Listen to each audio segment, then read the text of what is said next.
इस वीडियो में हम लोग देखेंगे शंकु और गोला पे आधारित प्रश्न। तो आइए देखते हैं क्वेश्चन क्या कहता है। क्वेश्चन कहता है एक लंबवृत्तीय शंकु की ऊंचाई 8.4 सेंटीमीटर है तथा आधार की त्रिज्या 2.1 सेंटीमीटर है।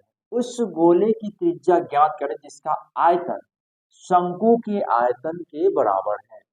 हमें एक शंकु दिया है, उस शंकु का ऊंचाई और त्रिज्या दिया है। फिर कहता है कि जो शंकु का आयतन है वो गोला के आयतन के बराबर है, तो गोला का त्रिज्या ज्ञात करें।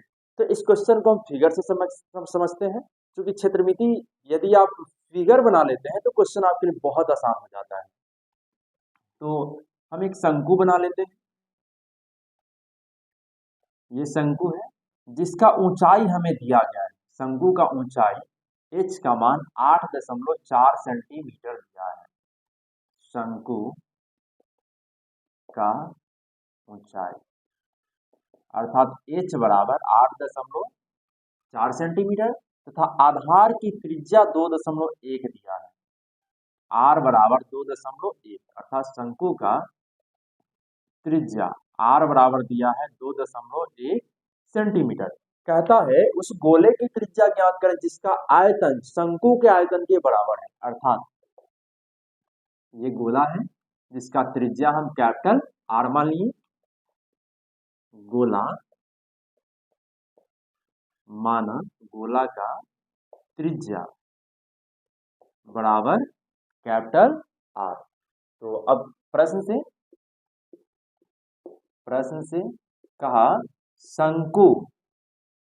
शंकु का आयतन बराबर गोला का आयतन। हमारा क्वेश्चन है कि कहता है कि शंकु का जो आयतन है वो गोला के आयतन के बराबर है। तो अब शंकु का आयतन बराबर गोला का आयतन, शंकु के आयतन का फॉर्मूला होता है 1/3 पाई r स्क्वायर h बराबर गोला के आयतन 4/3 पाई r क्यूब। हम यहाँ शंकु का जो त्रिज्या है उसको स्मॉल r लिखे हैं और इसका ऊंचाई h, और जो गोला का आयतन है उसका जो त्रिज्या है वो कैपिटल R है, तो यहाँ आप कैपिटल R लिखे हैं। अब 3 से 3 कट गया, पाई से पाई कट गया।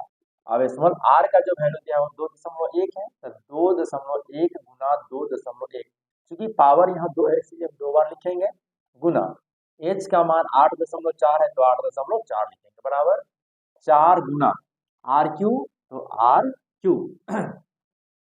अब इसे हम हल कर लेते हैं। 4 से ये 2.1 से जब भाग देंगे तो कट जाएगा 2.1 मरते। अब इसीलिए इसको हम लिख सकते हैं r क्यूब बराबर 2.1 गुना 2.1 गुना 2.1।